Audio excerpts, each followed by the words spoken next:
Kaleshwaram commission chairman justice PC Ghosh ఈ నెల 6వ తేదీన హైదరాబాద్కు రానున్నారు. ఆయన తుది నివేదికను త్వరలోనే ఇవ్వబోతున్నారు. బహుశా నెలాఖరులో ఇవ్వబోతున్నారా, లేక జూలై 20 ఆ ప్రాంతాల్లో ఇవ్వబోతున్నారా, దానికి సంబంధించి ఇంకా స్పష్టత రావాల్సి ఉంది. అయితే ఆ నివేదికలో ఏ ఏ అంశాలు ఉంటాయి అనే దానిపైన ఇప్పుడు ఆసక్తికరమైన చర్చ జరుగుతోంది. ఎందుకంటే ఆ నివేదిక బయటకొచ్చిన తర్వాత ఖచ్చితంగా ఒకళ్ళిద్దరు బీఆర్ఎస్ పార్టీకి సంబంధించిన ముఖ్యులు పక్కాగా జైలుకు వెళ్ళే అవకాశం ఉన్నట్టుగా ప్రచారం జరుగుతోంది. వాళ్ళెవరన్నది మనకింకా తెలీదు. ఎందుకంటే ఇక్కడ కాళేశ్వరం ప్రాజెక్టు డిజైన్ మార్చడం దగ్గర నుంచి మొదలుకుంటే యాక్చువల్‌గా మనందరికీ తెలుసు ఇది ప్రాణహిత చేవెళ్ళ డాక్టర్ బిఆర్ అంబేద్కర్ ప్రాణహిత చేవెళ్ళ అనే ప్రాజెక్టుకు వైఎస్ రాజశేఖర రెడ్డి హయాంలో శంకుస్థాపన చేస్తే, ఆ తర్వాత తెలంగాణ రాష్ట్రం ఏర్పడ్డ తర్వాత కేసీఆర్ ముఖ్యమంత్రి అయిన తర్వాత దీన్ని పేరు మార్చారు. డిజైన్ మార్చారు.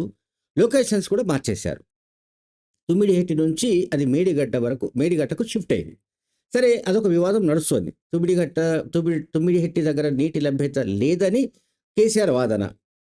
అక్కడ నీటి లభ్యత ఉందని ఆయనను వ్యతిరేకిస్తున్న వాళ్ళ వాదన. కాంగ్రెస్ పార్టీ వాదన. సరే ఈ వాదోపవాదాల సంగతి ఎట్లా ఉన్నా గూడా కాళేశ్వరం ప్రాజెక్టుకు సంబంధించిన రీడిజైన్ కావచ్చు, ఇంజినీరింగ్ కావచ్చు, లేకుంటే బ్యారేజ్‌ల నిర్మాణం సందర్భంగా జరిగిన అవకతవకలు కావచ్చు, లేకుంటే లోపభూయిష్టమైన నిర్మాణం కావచ్చు, లేదంటే ఇంకా ఇతరత్ర అనేక లోపాలు వీటన్నిటికి సంబంధించి నేషనల్ డ్యామ్ సేఫ్టీ అథారిటీ ఒక నివేదిక ఇచ్చింది. నాటి ముఖ్యమంత్రి కేసీఆర్, నాటి ఇరిగేషన్ మంత్రి హరీష్ రావు, అండ్ నాటి ఆర్థిక మంత్రి ఈటెల రాజేందర్ వీళ్ళ వాంగ్మూలాలు కూడా కమిషన్ సేకరించింది. తర్వాత రాష్ట్ర ప్రభుత్వం కూడా అంటే రేవంత్ రెడ్డి ప్రభుత్వం కేసీఆర్ హయాంలో కాళేశ్వరం ప్రాజెక్టు నిర్మాణ సమయంలో అప్పటి క్యాబినెట్ తీసుకున్న నిర్ణయాలు, వాటికి సంబంధించిన మినిట్స్ వీటిని సమర్పించింది. ఇది కమిషన్‌కు. ఇప్పుడు కమిషన్ వీటన్నిటిని బేస్ చేసుకొని అంటే ఎన్‌డీఎస్ఏ రిపోర్ట్, రాష్ట్ర ప్రభుత్వం పంపించిన క్యాబినెట్ మినిట్స్, అట్లాగే ఈటెల రాజేందర్, హరీష్ రావు, కేసీఆర్ చెప్పిన వాంగ్మూలాలు, ఈ ప్రాజెక్టుతో ముడిపడి ఉన్న కాంట్రాక్టర్ల వాంగ్మూలాలు, ఈ ప్రాజెక్టు నిర్మాణంలో పాల్గొన్న ఇంజినీర్ల వాంగ్మూలాలు వీటన్నిటిని మదింపు చేసి, వీటన్నిటిని కంపైల్ చేసి ఒక రిపోర్టును ఫైనల్‌గా కమిషన్ ప్రభుత్వానికి అందజేయవలసి ఉంది. ఖచ్చితంగా దీంట్లో ఫలానా వ్యక్తులు దోషులని చెప్పే అవకాశాలు పక్కాగా ఉన్నాయి. ఎందుకున్నాయని నేను చెప్తున్నానంటే, ఒకటి అసలు ఇది ఎక్కడి నుంచి మొదలైంది? దీనికి సంబంధించిన మూలం మనం ఒకసారి డిస్కస్ చేయాలి సింపుల్‌గా. మేడిగడ్డ బ్యారేజ్ అక్టోబర్ 22న కుంగిపోయింది. అక్టోబర్ 22న కుంగినప్పుడు అప్పుడు కేసీఆర్ అధికారంలో ఉన్నారు. టీఆర్ఎస్ ప్రభుత్వం ఉంది. ఆ తర్వాత పోలింగ్‌కు దాదాపు 2 నెలల సమయం ఉంది. మరి ఆ 2 నెలల సమయంలో బీఆర్ఎస్ ప్రభుత్వం ఆ మేడిగడ్డ బ్యారేజ్ కుంగిపోవడానికి సంబంధించిన కుంగిపోయిన తర్వాత మరమ్మతులు చేయడానికి సంబంధించిన చర్యలు తీసుకోకపోవడం గానీ, లేకపోతే కేటీఆర్ మరికొంతమంది ఏదో చెప్తున్నట్టు కాంగ్రెస్ పార్టీ వాళ్ళు బాంబులు పెట్టి పేల్చి ఉండొచ్చు. అందువల్లనే అది కుంగిపోయి ఉండొచ్చు అని ఏవైతే కొన్ని ఆరోపణలు చేశారో, ఒకవేళ అదే నిజమైతే కేటీఆర్ చెప్పిందే నిజం అనుకుందాం ఒక నిమిషానికి. ఒకవేళ అదే నిజమైతే బాంబులు పెట్టిన వాళ్ళెవరో తేల్చవలసిన బాధ్యత ఆ సమయంలో ఉన్న ప్రభుత్వానిది.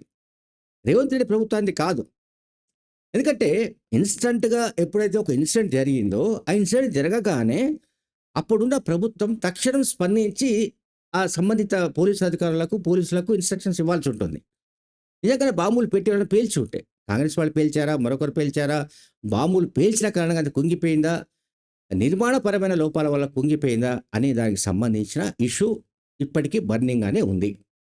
ఇప్పుడు ఫైనల్‌గా ఏంటంటే, నేను ఒక విషయం చెప్పదలుచుకున్నాను దీంట్లో. ఈ మొత్తంలో అంటే చాలామంది ఇంతవరకు డిస్కస్ చేయంది, చర్చల్లో రానిది, లేదా ఇంకో రకంగా దీనికి సంబంధించి మాట్లాడని అంశం ఏంటంటే, వ్యాప్‌కోస్ అనే సంస్థ. ఈ వ్యాప్‌కోస్ అనే సంస్థ కేంద్ర ప్రభుత్వానికి సంబంధించిన సబ్సిడరీ ఆర్గనైజేషన్ అంటాం. అంటే కేంద్ర ప్రభుత్వ రంగ సంస్థ. ఈ వ్యాప్‌కోస్ సంస్థ డీపీఆర్ తయారు చేసింది. Kaleshwaram DPR. Detail project report సమర్పించిన వాళ్ళు ఎవరంటే వ్యాప్‌కోస్ సంస్థ. వ్యాప్‌కోస్ సంస్థ కేసీఆర్ ఎట్లా చెబితే ఆ విధమైన డిజైన్‌లు తయారు చేసినట్టుగా కొన్ని ఆరోపణలు ఉన్నాయి. ఇది బహుశా కాళేశ్వరం కమిషన్ దీనికి సంబంధించి కూడా ఆ నివేదికలో పొందుపరిచే అవకాశం ఉంది ఆ అంశం కూడా. వ్యాప్కోస్ గురించి నేను ఎందుకు చెప్పాల్సి వస్తుందంటే, వ్యాప్కోస్ మాజీ ఎండీ రాజేంద్ర కుమార్ గుప్తా అతను ఇప్పుడు జైల్‌లో ఉన్నాడు. అతన్ని ఢిల్లీలో సీబీఐ వాళ్ళు, ఇన్‌కమ్ టాక్స్ వాళ్ళు అటాక్ చేసినప్పుడు ఆయన ఇంట్లో ₹40,00,00,000 పట్టుబడ్డాయి. ఎప్పుడు 2023 24 ప్రాంతాల్లోనే అరెస్ట్ అయ్యాడు. అతన్ని, అతని కొడుకుని ఇద్దరిని కూడా అరెస్ట్ చేసి జైలుకి పంపించారు. అతనికి అతనికి ఎవరికి రాజేంద్ర కుమార్ గుప్తా వ్యాప్కోస్ మాజీ ఎండీకి హర్యానా, ఢిల్లీ, చండీగఢ్, గుర్‌గావ్ వంటి ప్రాంతాల్లో భారీ ఎత్తున ఆస్తులు కలిగి ఉన్నట్టుగా కూడా సీబీఐ కనుగొంది. ఈ ఆస్తులన్నీ ఎక్కడి నుంచి వచ్చాయి అనే దానికి సంబంధించి కూడా ఒక ఇన్వెస్టిగేషన్ కొంత జరిగింది. ఇంకా జరుగుతోంది కావచ్చు. బహుశా ఆ ఇష్యూ కూడా మరి కాళేశ్వరం కమిషన్ తన రిపోర్ట్‌లో మెన్షన్ చేస్తుందా?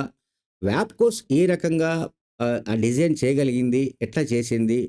ఎప్పుడు సమర్పించింది? ఆ తర్వాత ఎప్పుడు ఈ నిర్మాణానికి సంబంధించిన టెండర్‌లు పిలిచారు? ఆ తర్వాత మేడిగడ్డ బ్యారేజ్ లొకేషన్ ఎవరు ఫైనలైజ్ చేశారు? వీటన్నిటికి సంబంధించిన వివరాలు కూడా బహుశా కమిషన్ తన నివేదికలో తెలియజేస్తుందేమో చూడాలి. Thank you very much.